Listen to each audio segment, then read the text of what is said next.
invest in the development and tackle the growing challenge.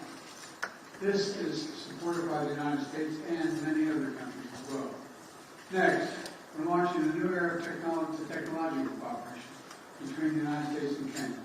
That means new partnerships with industry, artificial intelligence, semiconductors, and cybersecurity.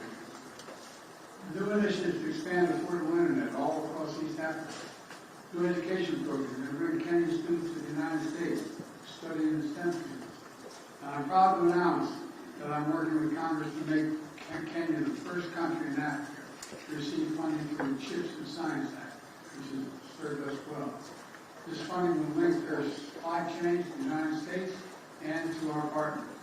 And spur innovation that extends from Silicon Valley in California to Silicon Savannah in Kenya, which, by the way, is already a $1 billion tech hub. Already a $1 billion tech hub. Finally, we're ensuring democracy delivers for our people. That includes Kenya's diaspora community here in the United States. 2 years ago, the nation's first black vice president, President Kamala Harris, launched the nation's first presidential advisory council on African diaspora engagement. Today, we're building on her work to strengthen long-standing bonds between our people. I also want to thank you, Mr. President, for taking action to implement the long-awaited public benefits organization, which provides historic protections for civil society and NGOs all across Kenya. Like you, I believe the future is going to be won by countries that unleash the full potential of the population, including civil society, women, and young people. I look forward to working together to implement this act and jumpstart the anti-corruption reforms for our democratic values to bind our nations together. Now, let me close with this. Taken together, these are responsibilities Kenya and America must meet in the years ahead. Meet together as partners for security, for prosperity, for innovation, and most importantly, for democracy. But I know these responsibilities will weigh the best of us. And I know we'll bring our nations together. So I want to thank you for, again, Mr. President, for being here and knowing we have you here.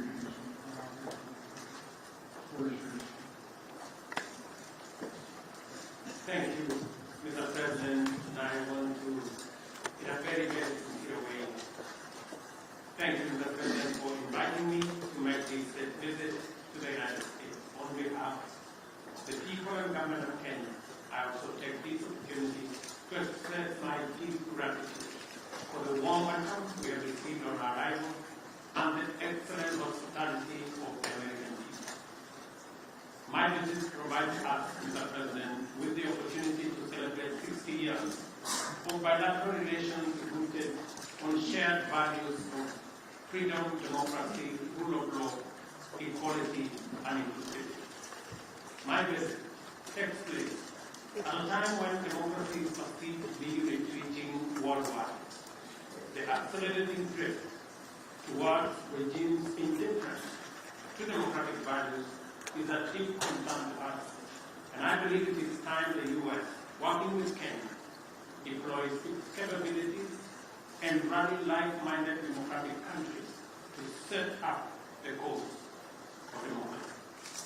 During our discussions, we agreed on the significant opportunity for the U.S. to radically recalibrate its strategy and strengthen its support for Africa, as discussed at the U.S.-Africa Leadership Summit, by enhancing its investment in the institutions of African integration and increasing support for peace and security.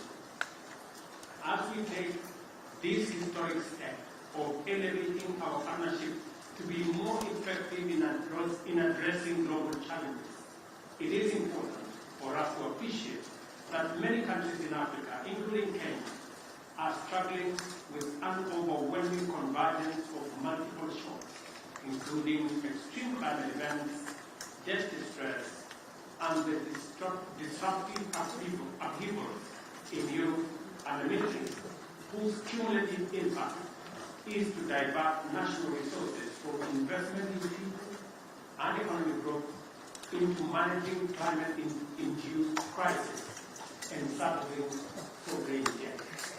For this reason, I have underscored the imperative for our partnership to facilitate recovery from this multiple crises, and particularly for the United States of America to take a leading role in a comprehensive debt resolution framework by doubling contribution to the concessionary financing window of the World Bank, and also to work with the IMF on rechanneling SDRs to institutions like the African Development Bank to further leverage on private sector funding to support countries.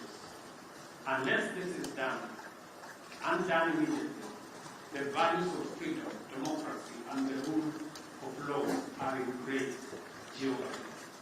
On regional peace and security in the Horn of Africa and the Caribbean region, I express optimism that Kenya and the U.S.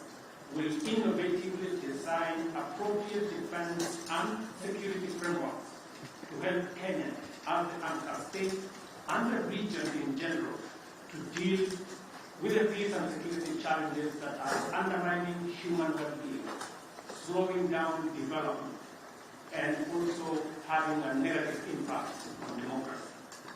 We affirm our mutual commitment to the stabilization of Haiti through the multinational security support mission.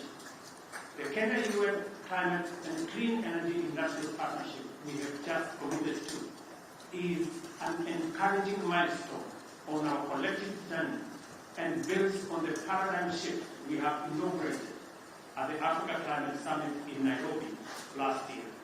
Accordingly, Africa's resource potential is a huge opportunity to deploy U.S. technology and investment to catalyze unprecedented growth through green industrialization. We also agreed to hasten the renewal of the Africa Growth and Opportunities Act to sustain the rising momentum of our investments and exports in the manufacturing space. Similarly, we agreed to undertake sustainable green growth by facilitating conclusion of our strategic trade and investment partnership alongside the renewal of AGOA. During our discussions, I witnessed firsthand President Biden's and the U.S. government's determination to make our partnership work and resolve to spread and deepen the roots of freedom, democracy, security, and prosperity throughout the world. As my visit comes to a close, I am confident that our engagements have laid a solid foundation for us to continue the good work we have begun with stronger faith and greater hope for success, because in Joe Biden, Kenya and Africa have a strong and committed friend. I thank you. Thank you. You're a friend, and Africa has billion people. The idea of ignore it makes no sense at all. First question, Michael Wilmer from Clashing.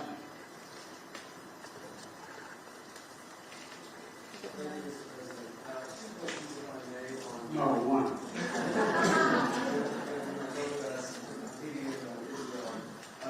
Your administration went on a worldwide search for security forces, enemies forces, Bangladeshi, Canadian, Chilean, any but American forces to stand up this multinational security support mission for Haiti before Kenya stood up to lead. Can you explain why it is that you believe on one hand that this issue is so critical, and on the other, why it is that we have categorically ruled out contributing U.S. forces to this effort?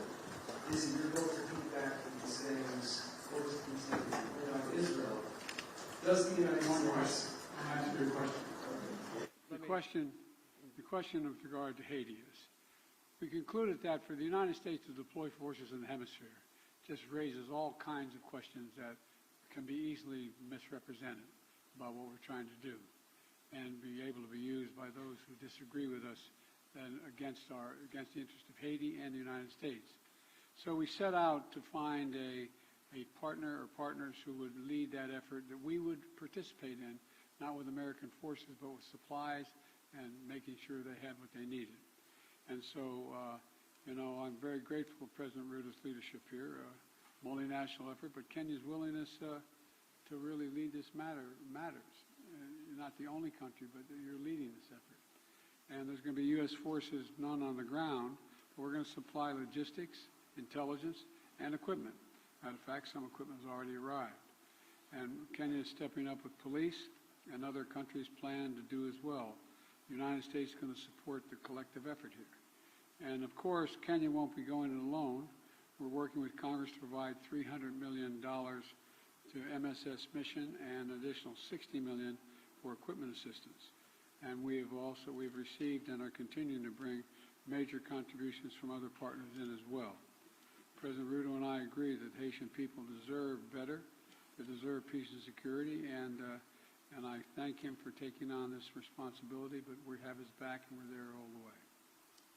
I do have a question for you, President Ruto, but before I do, I do very briefly have a question on whether the United States has any evidence at all that would substantiate the ICC prosecutors' specific allegations against Israeli leaders that they are using starvation as a tactic of war in Gaza, or exculpatory evidence for that matter, and if you would commit to releasing that information before any potential issuance of ICC arrest warrants. And President Ruto, the mission that Kenya is about to lead in Haiti is obviously a support mission that is well known, but the fact is that Haiti's national police have been internationally funded and trained for some time, and nevertheless have obviously failed to beat back these gangs. Will Kenyan forces in partnership with the MSS be out front in the fight against these gangs, or will they be a static force behind the HNP? And are you concerned about casualties among the Kenyan forces? Thank you very much. Kenya believes that the responsibility of peace and security anywhere in the world, including in Haiti, is the collective responsibility of all nations and all peoples who believe in freedom, self-determination, democracy, and justice. And it is the reason why Kenya took up this responsibility, because we have been participating in peacemaking, and we have been participating in peacekeeping over the last 40 years in 47 countries, including very difficult neighborhoods like what we're going to face in Haiti. We are going to take up that responsibility alongside the Haiti police, and we have clear modus operandi, how we are going to relate with the situation on the ground that has been agreed under the United Nations framework. So we are looking forward to this deployment because we believe that the women and children in Haiti deserve peace like all other women and children and people around the world. Look, we made my position known on ICC. You guys never keep the deal, but that's okay. We've made our position clear on the ICC. We don't recognize the jurisdiction of ICC the way it's being exercised, and it's that simple. We don't think there's an equivalence between what Israel did and what Hamas did. Okay, next. Do I ask the next question as well? Let me ask Ayub Abdikadir from Kenya for the next question. Is Ayub? Oh yeah, Ayub. Thank you, Mr. President. Thank you. One question, and this is on Haiti. President Biden, Kenya is rather doing the heavy lifting in a turbulent region, Somalia, South Sudan, the Democratic Republic of the Congo. Washington, as you have mentioned, has committed millions of dollars for the cause in Haiti. Isn't it ironic that while America is ending its forever wars in Afghanistan, the latest in 2021, under your leadership, when you withdrew troops from Kabul, and that you're committing Kenya to another foreign wars 12,000 kilometers away from Nairobi? I mean, why the discrepancy? Why the dichotomy? while you are ending your forever wars, overseas wars, yet you are committing Kenya to Haiti. Can you explain that? Very easily. There's a reason why Afghanistan has been known as the graveyard of empires. The likelihood of anybody uniting Afghanistan is highly, highly, highly unlikely, number one. Number two, there are ways to control ISIS other than occupying Afghanistan. It was an unnecessary need. Now, with regard to Haiti, Haiti is in an area of the Caribbean that is very volatile. There's a lot going on in this hemisphere, and we're in a situation where we want to do all we can without us looking like America once again is stepping over and deciding this is what must be done. Haitians are looking for help, as well as the folks in the Caribbean are looking for help. And so we checked out with a number of other countries. The one who stepped up was Haiti. We committed to provide the wherewithal, the intelligence and equipment and the like to Haiti. And so it's a logical thing. And you have a first-rate capability, and you keep your word. That's an important dynamic. I agree with President Biden that Kenya's participation in Haiti is not so much about what happened in the past. It's about what we believe in, the peace and security of humanity. And we don't find that the U.S. is committing Kenya because the U.S. cannot commit Kenya. I am the president of Kenya. It's me to make that decision. And it's the people of Kenya to commit their own troops using their own structures. We've gone through the processes in Kenya. Parliament has approved. We have a clear mandate. We have a clear framework. And it is us, the people of Kenya, who made this decision in the interest of serving peace and stability as a responsible global citizen and understanding that insecurity, instability anywhere is insecurity and instability everywhere. And by the way, you asked about, you implied that we weren't doing anything anywhere else.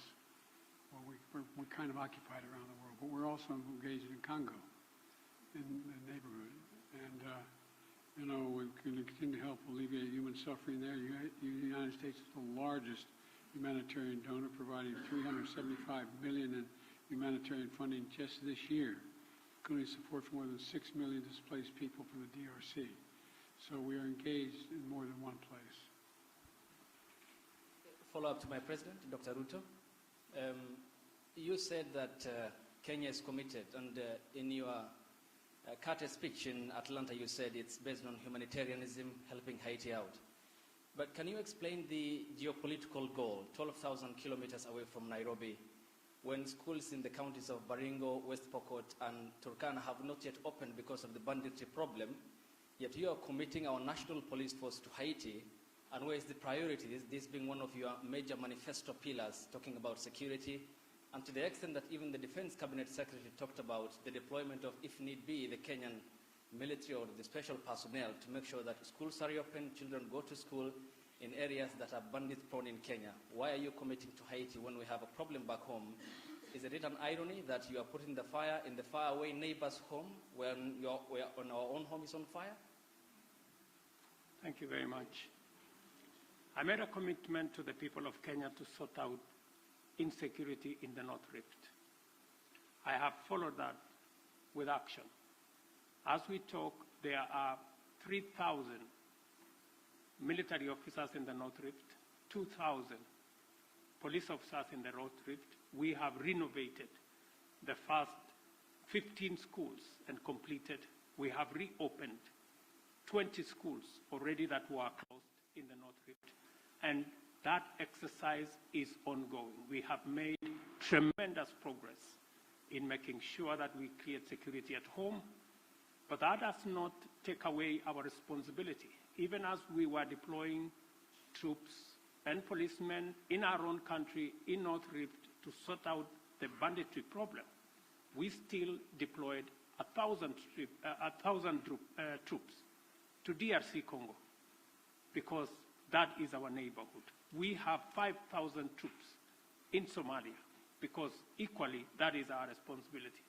And Haiti should not be an exception. That's why deploying 1,000 security men to Haiti speaks to the same belief and commitment to peace and security. Next question from April Ryan.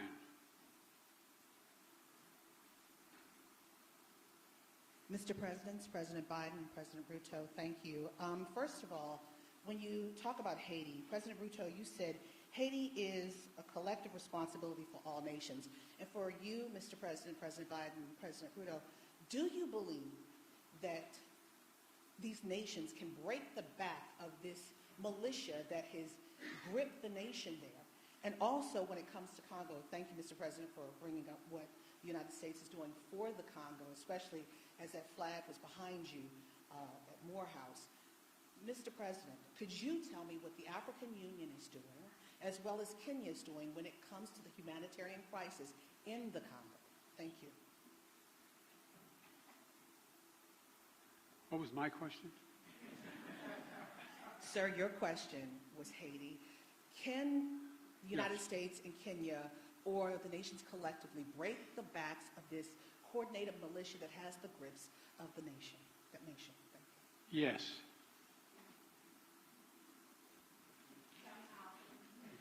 The very way we're doing it.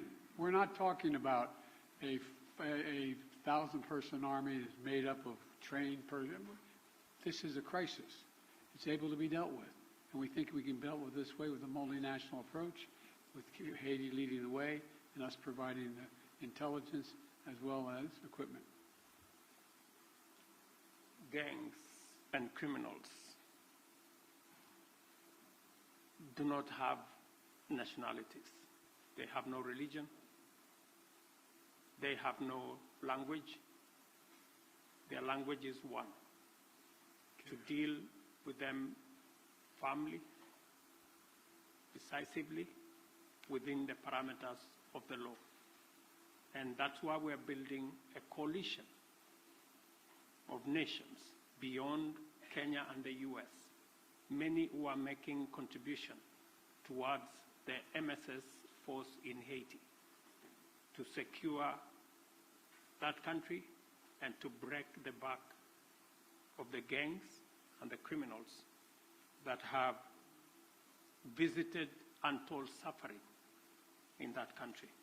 On DRC, the AU, the East African Community, and Kenya are seized with that matter. I've just told you that Kenya had 1,000 troops in Haiti.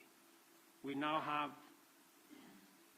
another 800, not in Haiti, but in DRC. We now have another 800 troops from SADC. We are going to be having a meeting of the East African Community. I did send my my foreign minister to Kinshasa. They had a conversation. And shortly, we will be looking at how to begin the dialogue process under the Nairobi process, because we believe there is no military solution to what is going on in DRC, but instead, dialogue should be able to give us the necessary momentum and outcomes that would settle the matters in Eastern DRC. So both the AU, the East African Community, and Kenya as a country are seized of that matter. We know that the humanitarian crisis in Eastern DRC has displaced close to 7 million people. And I want to thank the United States of America for stepping in with humanitarian support for that region, because it is a collaboration of different countries in different ways to deal with that situation. The rest of us are committing troops. We are committing deploying our infrastructure to facilitate the resolution of the matters in DRC.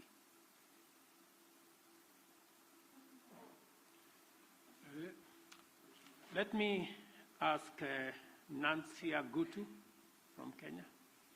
She's here. Okay, Nancy. Mr. President, Africa is asking America to lead the way and double its contribution to the World Bank's International Development Assistance to help developing countries access more financing, to alleviate debt distress, and to tackle climate change. What is your commitment on this?